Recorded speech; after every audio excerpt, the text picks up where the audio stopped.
This weekend marks the unofficial start of summer, so in this week's show, we're taking a closer look at the other season.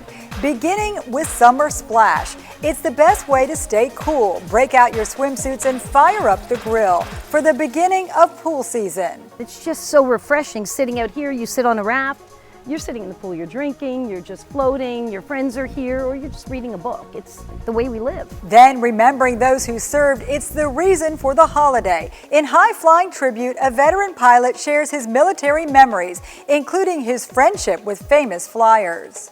Plus, June 1st marks the start of hurricane season. In Storm Chaser, we'll give you an insider's look at a major tool used in tracking storms and keeping you safe.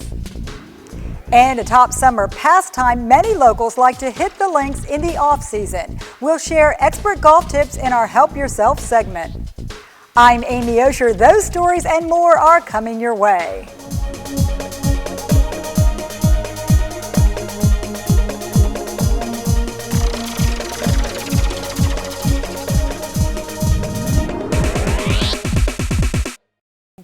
Thanks for joining us. When you speak of season in Southwest Florida, it mostly refers to winter, when roads and restaurants are full of visitors and business is booming. But the Memorial Day holiday is a turning point to the other season, summer. Marked by hot weather and outdoor entertaining, it's also the start of pool season. Well, we have the fountains that go all the way down into the hot tub that leads down into the pool that has the infinity edge. An oasis from the sweltering heat. This is where you're likely to find Kim Levitan lounging on summer weekends. It's just so refreshing sitting out here. You sit on a raft, you're sitting in the pool, you're drinking, you're just floating, your friends are here, or you're just reading a book. It's the way we live. These tropical watering holes are central to the Florida lifestyle, expanding a home's footprint to include luxury outdoor entertaining. You have the grill outside, the outdoor kitchen, the TV, and you just spend all your time out there. There's no reason to be inside. Out here, grilling doesn't have to be grueling, with outdoor kitchens rivaling those found indoors. Summer season is also prime time for barbecues, sparked by Memorial Day weekend. I have a number 8 strip, Kobe strip, that's going to be on sale this weekend, and we're hoping to sell a lot of that. And a lot of burgers, a lot of hot dogs. For special occasions, locals look to Jimmy P's Butcher Shop. We do a lot of things for our customers to get it ready for them so they can be the perfect chef. We do baby back ribs. We have over there, we have a boneless ribeye that you could put on the grill and warm up. Equipped for cooking, eating, drinking, lounging, swimming, even TV viewing. A must-have for high-end homes, swanky pool settings are a costly addition. I'd say starting $70,000. That's the pool, hot tub, a nice water feature. It could go up to $300,000, $400,000, $600,000 for a pool area in here. Moving life outdoors. It's a cool way to pass the time and beat the heat. Everyone just sits in the pool and just talks all day. Of course, the kickoff to our summer celebration is Memorial Day, a day set aside to remember people who fought for our country and lost their lives. We're fortunate here to have an abundance of local veterans who served alongside the fallen, but did make it back to share their military memories. When he was 17 years old, Dick Thaxton lied about his age so he could join the Air Force during World War II. He survived a plane crash during training and went on to serve as a B-17 pilot flying bomb missions over Germany. I don't remember it all, but I flew 23 missions. I flew with Jimmy Stewart, and Clark Gable was my gunner and photographer on 5 missions. He was always smiling. He lived in a corner of our barracks and got up every morning, said, "Good morning, gentlemen." Thaxton is 91 now. He moved to Marco Island more than 25 years ago and then to Naples. Last year, the city of Naples honored him, proclaiming his December birthday Dick Thaxton Day, a tribute to his military service. You can read Alexi Cardona's full story by going to naplesnews.com. A less welcome aspect of summer is hurricane season, June 1st marking the official start. Ahead of that date, experts are beginning an awareness campaign to help us get prepared. So they flew the Hurricane Hunter aircraft into Naples so people could get a closer look at the storm chaser. This was the last leg of a 5-day hurricane awareness mission. Officials with NOAA invited the public to take an up-close look at their high-tech plane. Behind me is the NOAA G4 jet, stopping here in Naples today to show you the instrumentation and the data that it collects in the environment of a hurricane. The National Hurricane Center sends this jet out when we have a hurricane approaching the U.S. It drops these parachute-borne instruments in the environment of the hurricane. Those data get into the computer forecast models, help us make a more accurate track forecast. The awareness tour is meant to encourage people to think about hurricane preparations and not be lulled into complacency. This area's dodged trouble in recent years, the last major storms being Charley in 2004, which caused widespread destruction, and Hurricane Wilma in 2005. Hurricane season runs through November. Still to come, animal videos. They're a viral hit. Who doesn't love to burn some time watching pet videos? When we come back, we're stepping into our pop studio to chat up this popular culture phenomenon. Stay with us.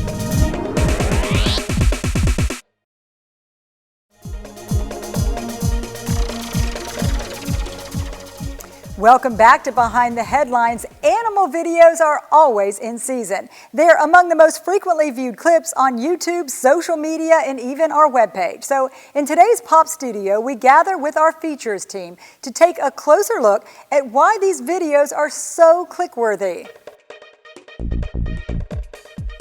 Hi, and welcome to our Pop Studio and my co-host Pam Fisher, the editor at the Naples Daily News, the features editor. You brought some of your team with us today. I did. So this is Christine Gill, and Christine covers pop culture, arts and entertainment things to do with kids, and crazy animal stories this week. And this is Dave Osborne, and he's the editor of the In the 239, which is our entertainment magazine that comes out on Friday. And Dave, too, has a crazy animal story.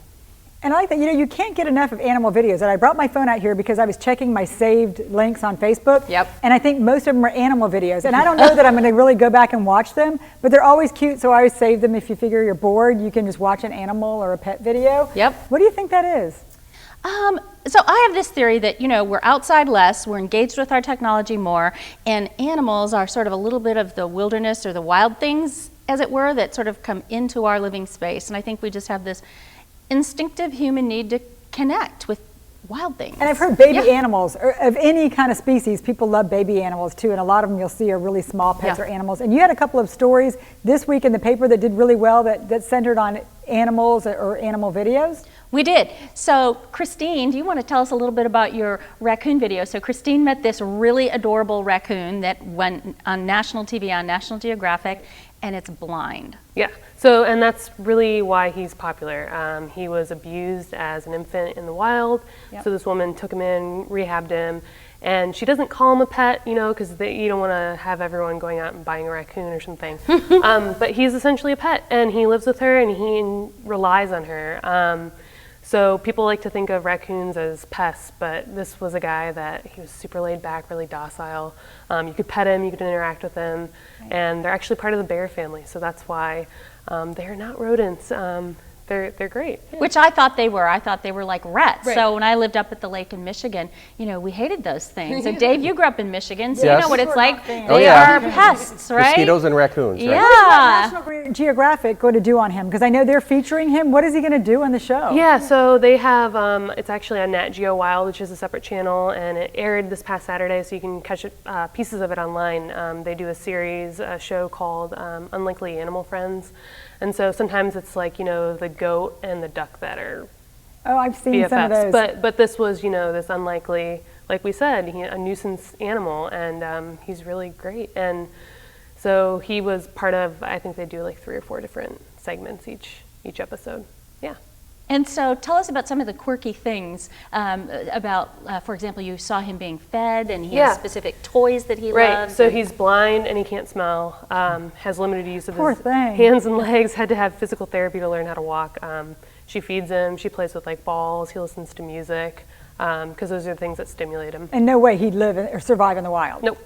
Yep. And not our only animal story this week, though. Dave had a good one? Right, Dave has a good one. So Dave has covered a world champion agility dog, and his name is Broznik.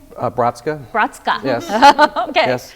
He's a 6-year-old border collie, and there's this whole world of agility dog training I didn't know about. This man in southern Golden Gate Estates, way out in the rural area of it, really rural, he trains his dogs there, and he has a whole obstacle course out there. And this dog will go through all these different pylons and tubes and run up and down things all under a minute. And he takes this dog and other dogs, and he goes all over the country, all over the world for these competitions. Didn't he recently compete, though, in a major one? How did he do? Yeah, he was in England. He got a bronze medal for one of the categories with Bratska, and he was on the team, the U.S. team that won the gold medal for the whole competition.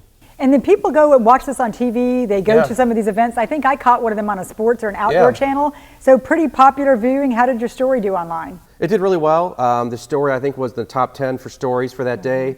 The video, I believe, I just checked before we came in here, was about 1,800 views, which is pretty good. David Albers, our photojournalist, shot the video when I was out there and shot photos. So yeah, people love animal stories, and it did really well. And so do they get rated on form and speed on the course? Is that how they get points? Speed mainly. If they go over a barricade and it falls, they lose 5 seconds. Yep. Basically how fast they go through things, kind of like a regular obstacle course for horses and other, motorcycles and things like that. That's how it works. Well, great. I bet you were. This is not going to be the last animal story that we have on the paper or online, and you can see both of those in our newspaper and online.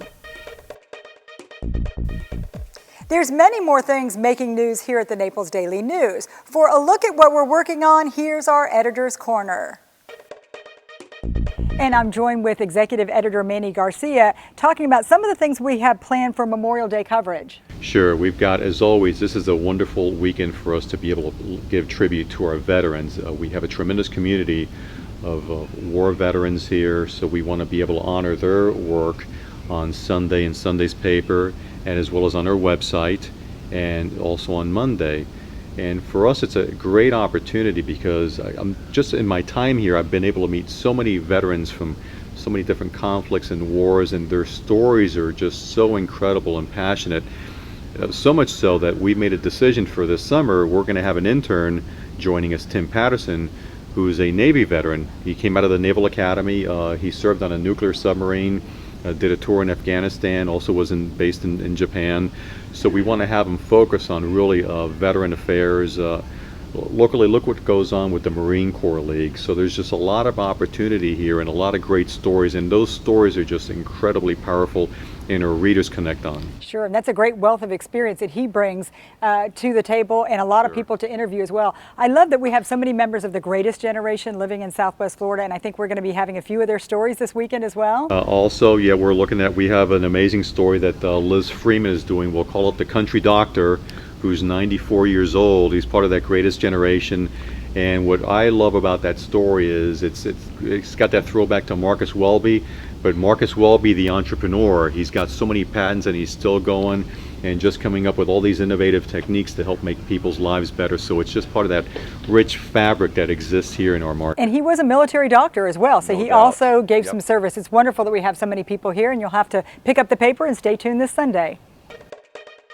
One more stop at the Daily News, where Alan Bartlett always enjoys open season when it comes to his commentary. Here goes. The start of the 2016 Atlantic hurricane season is just days away, but already there's a storm brewing along the coast of Southwest Florida. The peak of the season is months away, but there presently is an awful lot of hot air sweeping across the area. There are storm clouds of suspicion, though they formed for no good reason. There is erosion of the public trust, thanks to a few who insist on keeping their heads buried in the sand. So even if we don't get hit with a tropical storm or hurricane in the summer or fall, there is still a lot of damage that can be done if voters in Collier and Lee counties don't show up this election season. If you have committed my commentary of a week ago to memory, you know the Naples Daily News editorial board considered this election to be one of the top issues of concern for 2016. Let me elaborate. We're not worried about the voters, it's the non-voters who leave us uneasy. Our concern is that people will stay away from the polls in droves, and it's the reason we're fearful of the storm that could be created in Southwest Florida. July is just a couple of months into the hurricane season, and that's when the Democrats and the Republicans will hold their conventions that could give us a Hillary Clinton versus Donald Trump presidential matchup. That's where a lot of the hot air comes into play. And it's also a reason our fears are stoked about the significance of the non-voter and how this coming election season could be affected. Presidential elections typically bring out the strongest turnout in the 80% range, which carries a side benefit because it means more voters weighing in on the down-ballot races and issues. If it's Clinton and Trump, however, party leaders, election offices, and get-out-the-vote organizations have their work cut out for them in the coming months. Ballots become official in the week of June 20th to 24th. It's when we'll know who wants to become senator to replace Marco Rubio. We'll see the ballot take shape for the congressional seat Kurt Clausen is giving up. That was a surprise. In Collier and Lee, there will be majority swaying elections for county commission and school board. So it's up to you, Southwest Florida, whether we survive both hurricane season and election season. Both are gearing up. It's time to get prepared and informed. That's what I'm thinking. Join in the conversation at naplesnews.com. Still to come, help yourself to some golf tips. A local expert working to get you on top of your game. Don't go away.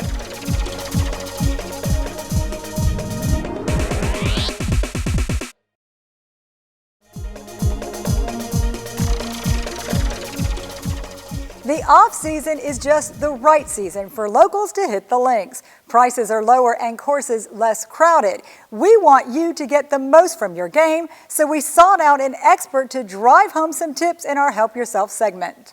Hi, I'm Greg Hardwick with Sports Editor of the Naples Daily News. We're out here at beautiful Twin Eagles Golf Club, home of the Champions Tour event in Naples, and we're here at Dr. Jim Suddy's Golf Academy. Doc Suddy writes a column for us every couple of weeks, and he's also a top 100 Golf Magazine teacher and a top 20 Golf Digest instructor. Doc, we're going to talk about some of the basics that amateurs need to get everything started in the right way. Sounds good, Greg. I look forward to it, and what we're going to talk about right now is the fundamentals of setup. And to help me with this, I have Eric here, and we're just going to talk about some setup fundamentals that are common to all players. Most of your errors come at setup, believe it or not. The setup, the swing is a result of sometimes a poor setup. So, Eric, you want to go ahead and address the ball there? So first thing we're going to talk about, this is a 5-iron, and he's got a 5-iron in his hand. He's going to play the ball off the center of stance with a 5-iron. If he had a driver in his hand, he might play it off this front foot, the front heel. So this would be, go ahead and address it again, please. Okay, this is a 5-iron setup, and a setup for the driver would be the other ball off his left heel. Go ahead and move, please. Good. Okay, so you can see right there. So that's setup.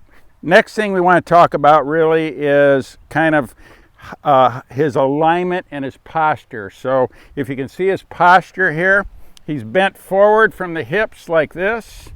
He's kind of bent forward like that. A lot of you amateurs out there are kind of underneath yourself like this, so you want to stick that guy out as much as you can and let your arms relax. See how relaxed his arms are? Relax. And let your hand come off the club there. See, it just goes right on the club like that. So that's how relaxed. Slight knee flex. Now, next thing we might want to talk about is the alignment of the shoulders. You see the shoulders? A lot of you guys and gals out there aim like over there. See, you're aimed this way instead of shoulders this way.